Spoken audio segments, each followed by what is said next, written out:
Grüßt euch und herzlich willkommen zum Bau von Jagels H0-Anlage. In diesem Video programmieren wir den Schattenbahnhof und schauen, dass wir die ganze Geschichte gangbar machen. Ich wünsche euch viel Spaß beim Zusehen.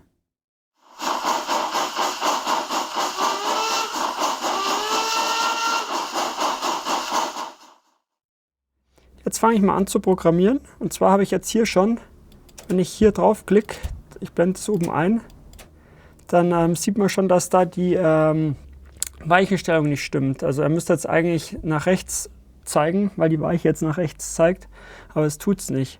Jetzt habe ich hier schon mal geschaut, weil ich benutze bei mir ja die Z21 App, ob ich da was bearbeiten kann. Da habe ich aber gar nichts gefunden, weil bei mir ist es so, oder bei der Z21 App ist es so, da kann man einfach die Kontakte vertauschen. Das heißt, ich muss jetzt da wahrscheinlich jede Weiche, die nicht richtig eingestellt ist, umschrauben. Das finde ich ein bisschen lästig.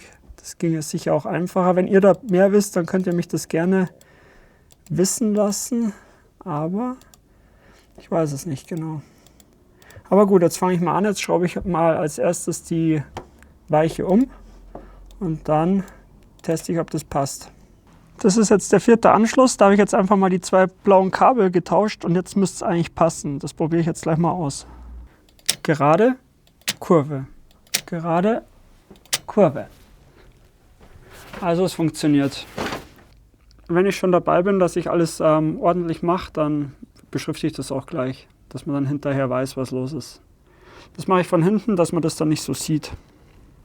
Die Weichen funktionieren jetzt alle soweit.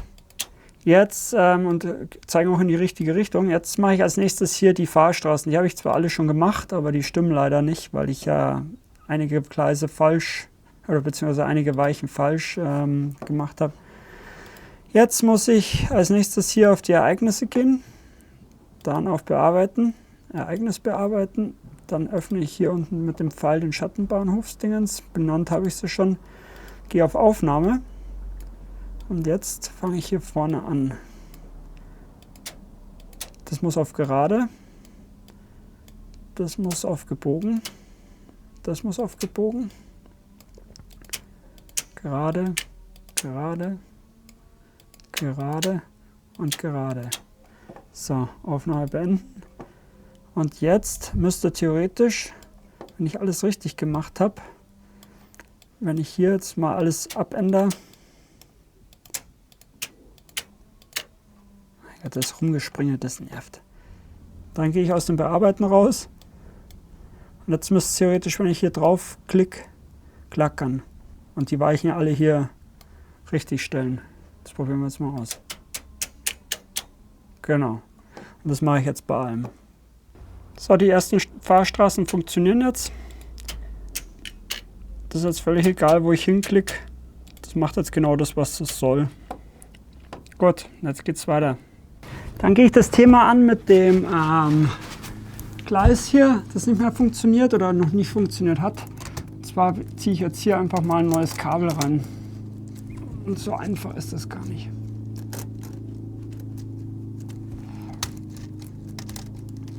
Da habe ich jetzt ein neues an das alte dran gelötet und ziehe das einfach hier durch. Bevor ich jetzt da rumsuche, ewig lang, habe ich mir gedacht, ich mache gleich mal ein neues. So, und schon ist es drin. So, jetzt nur noch hinlöten.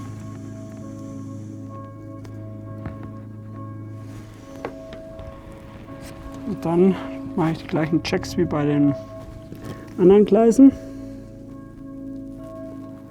Und dann wird auch das hier getestet.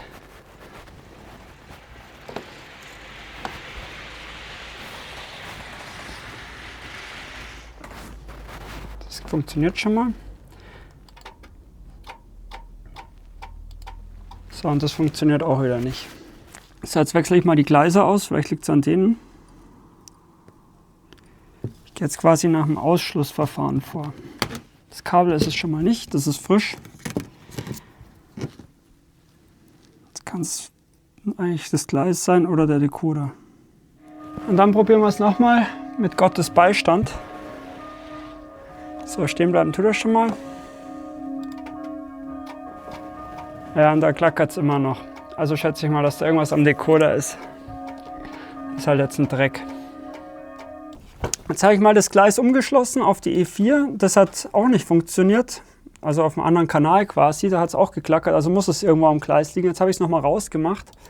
Und wenn ich dann schalte, funktioniert es. Also muss das irgendwo am Gleis liegen noch. Jetzt mache ich mal alle Isolatoren neu. Jetzt habe ich alle Möglichkeiten soweit ausgeschlossen, die es auszuschließen gibt. Nur auf eine einzige kam ich nicht. Habe ich das gestern meiner Freundin alles erzählt beim Abendessen. Und dann meint sie so, ja, hast du die Kabel vertauscht? Dann denke ich mir so, will sie mich jetzt verarschen? Und dann habe ich drüber nachgedacht. Und dann sage ich, ja, habe ich. Und jetzt ist es wahrscheinlich ganz einfach. Jetzt schließe ich das mal an. Ich habe es aber auch gar nicht in Frage gestellt. Das ist noch viel trauriger. Ich habe das einfach so akzeptiert, dass ich es falsch gemacht habe. Ich habe ja noch die Kabel umgelötet. Und jetzt müsste es eigentlich einfacher sein als erwartet. Das ist dann immer ätzend. So, jetzt testen wir es noch, das Ganze. Also stehen bleiben tut er schon mal. Ja, und er fährt auch los, endlich. Meine Fresse. Gut. So, jetzt habe ich mal die ganzen Kontaktgleise eingerichtet, sodass das auch funktioniert. Das kann ich mal zeigen. Das Problem ist jetzt nur, ich möchte das eigentlich, also dieses Kontaktgleis hier anordnen. Und das geht nicht. Machen wir das mal weg, vielleicht geht es dann. Aber ich finde es zum Teil echt belastend, weil das sehr zeitintensiv ist und das einfach nicht funktioniert. Selbst wenn ich das Raster hier oben ausklicke, funktioniert das nicht. Das soll da nicht hin. Also es wird mir vorgeschrieben, dass ich das da nicht hinmachen kann. Das finde ich ein bisschen kacke, ehrlich gesagt. Aber gut, ich will mich jetzt hier auch nicht aufregen. Ich finde die CS3 an sich ziemlich geil oder ziemlich gut. Aber das ist nervig. Ich schaue, ob ich es auf die Reihe bekomme. So, jetzt habe ich es geschafft. Ich habe es einfach nochmal rausgelöscht und nochmal von oben runtergezogen. Und das musste ich aber auch mehrmals machen und am Ende ging es dann.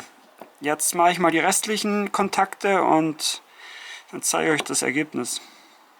Der Schattenbahnhof 1 funktioniert jetzt. Also er ist jetzt vollständig programmiert. Jetzt muss ich mal noch überlegen, ob ich dann das so programmiere, dass ein Zug den anderen irgendwie auslöst, dass quasi ein anderer losfährt. Jetzt bleibt halt noch das Problem bestehen, dass quasi recht schnelle Züge recht weit vorrutschen, auch wenn sie nicht schnell sind. Das werde ich jetzt mal dann mit dem Jackel abklären, weil der wird jetzt dann mal Testfahrten machen. Genau.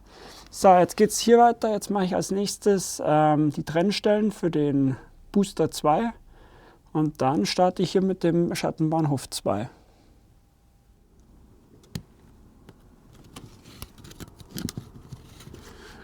So, und schon ist es isoliert.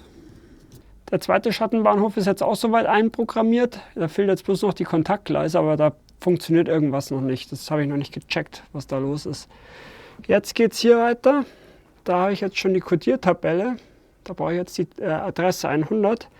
Und die stelle ich jetzt hier am Mäuseklavier ein. Und dann mache ich das bei allen anderen Weichen auch. Hier in meinem Schattenbahnhof 3, in dem kleinen Kopf-Schattenbahnhof, könnte man sagen. Und dann wird das auch noch einprogrammiert. Da baue ich jetzt die 3, die 6 und die 7. Und dann baue ich sie ein. So, hier sieht man jetzt, dass quasi die Fahrstraßen auch schon eingespeichert sind. Und hier unten sind jetzt auch schon die vom Schattenbahnhof 3. Das sind dann die quasi die ich jetzt gerade mit dem Mäuseklavier programmiert habe. Da kann ich jetzt wild schalten. Gut, dann funktioniert das jetzt alles soweit. Jetzt muss ich nur noch die Kontaktgleise irgendwie auf die Reihe bekommen. Bei dem Problem mit dem durchrutschenden Zügen, das hat eigentlich bloß der ICE 3 hat sich herausgestellt. Die anderen kommen eigentlich relativ schnell zum Stehen, also das funktioniert. Nur der ICE rutscht durch. Das ist ein bisschen schade, aber gut, wenn man das weiß, dann kann man sich darauf einstellen. Und dann soll es das mit dem Video gewesen sein. Ich hoffe, euch hat es gefallen. Bis zum nächsten Mal.